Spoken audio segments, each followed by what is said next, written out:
안녕하세요. 3월 14일 화요일 마이드라에 오신 여러분들을 환영하고 축복합니다.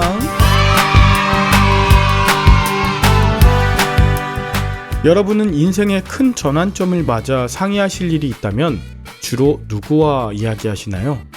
이 마이드라를 들으시는 분들이 만약 젊으시거나 부모님이 계신다면 부모님과 상의할 수 있겠고요.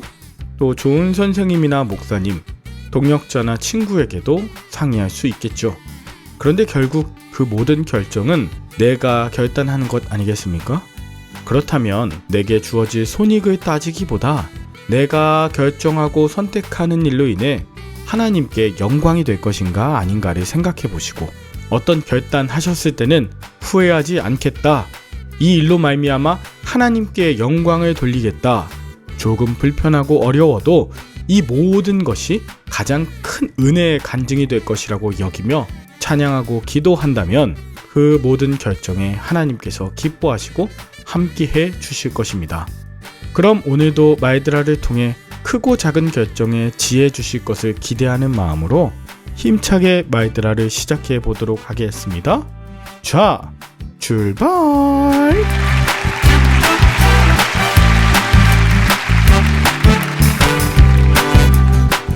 오늘은 사사기 4장입니다. 어제 본문 3장에서 나의 죄악마저도 시험으로 만드사 통과하게 하시는 하나님의 사랑과 지극히 약한 자를 사사로 들어서시는 하나님의 은혜를 살펴보았죠. 오늘 4장에는 이스라엘이 또다시 악을 행하자 하나님은 철병거 900대를 거느린 가나안 왕 야빈과 군대 장관 시스라에게 이스라엘을 넘기십니다. 20년 동안이나 이스라엘이 심하게 학대당하자 비로소 이스라엘은 여호와께 부르짖었습니다. 이에 하나님은 그 부르짖음을 들으시고 여선지자요 드보라를 이스라엘의 사사로 세우시고 드보라는 바락 장군과 함께 군사를 모집해 기손강으로 모아 전쟁을 치르게 합니다. 이 모든 것은 하나님께서 드보라에게 말씀하셨던 것이고 바락 장군은 하나님의 말씀을 믿는 믿음으로 말미암아 20년 동안이나 학대당하던 그들을 전쟁이 가능하도록 무장시킬 수 있었습니다. 바락이 스불론과 납달리 지파에서 군사 10,000명을 데리고 게데스로 가자 시스라는 철병거 900대와 자기와 함께 있는 모든 백성들을 바락이 있는 기손강으로 모읍니다. 그때 드보라는 바락에게 하나님께서 시스라를 너의 손에 넘겨주신 날이라고 전합니다. 결국 15절에 보면 여호와께서 시스라와 그의 모든 병거와 온 군대를 혼란에 빠지게 하시고 바락은 이들을 추격하여 모두 몰살합니다. 그리고 걸어서 도망치던 시스라는 야엘의 장막에서 허무하게 관자놀이가 대못에 박힌 채로 죽임을 당하게 되죠. 그리고 마지막 23, 24절에는 가나안 왕 야빈까지 완전히 진멸되었다는 이야기가 나오면서 본문 4장이 마무리됩니다. 여러분, 우연 같아 보이는 일들도 하나님의 관점에서 보면 결코 우연이 아닐 때가 많습니다.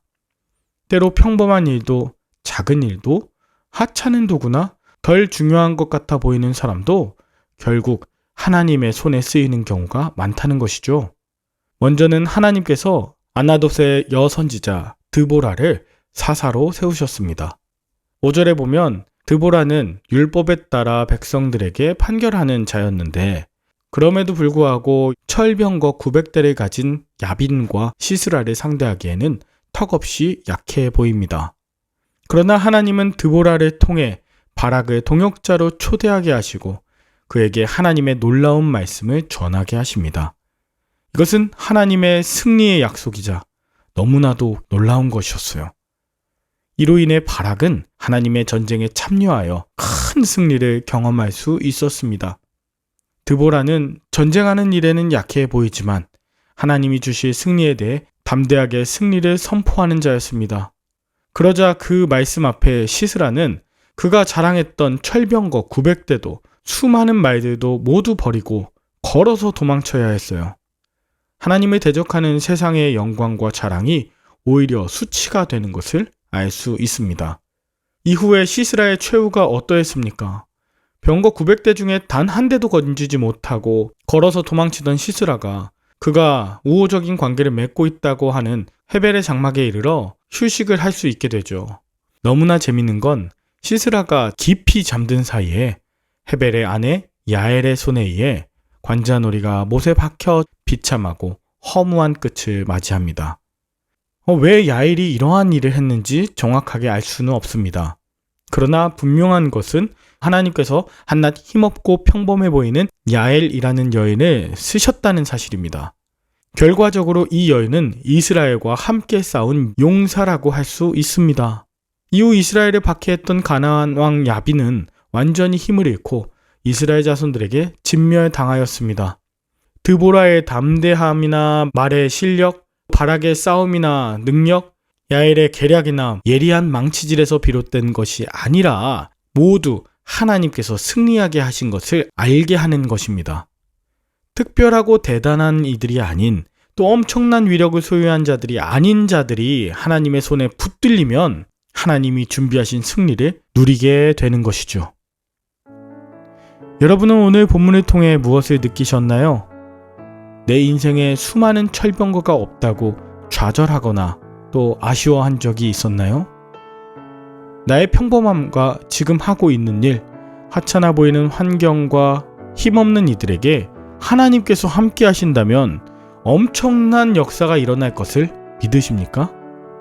나의 노력이나 능력 아닌 오직 하나님의 말씀 안에서 이 모든 것이 이루어짐을 믿으신다면 오늘 중요한 결정 앞에서 말씀 앞에 순종하십시오. 하나님은 저와 여러분을 향한 가장 완벽한 계획을 갖고 계신 줄 믿습니다.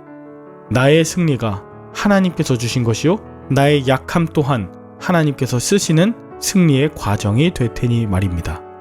그럼 함께 기도할까요? 하나님 아버지, 또다시 죄악 가운데 빠져 허우적거리는 중에도 그저 주님을 부르짖으면 그것을 들으시고 구원하여 주심에 감사드립니다. 말씀 전하는 드보라로, 또한 드보라의 동역자인 바락 장군으로, 또한 야엘같이 결정적일 때 쓰시는 자가 되길 원합니다.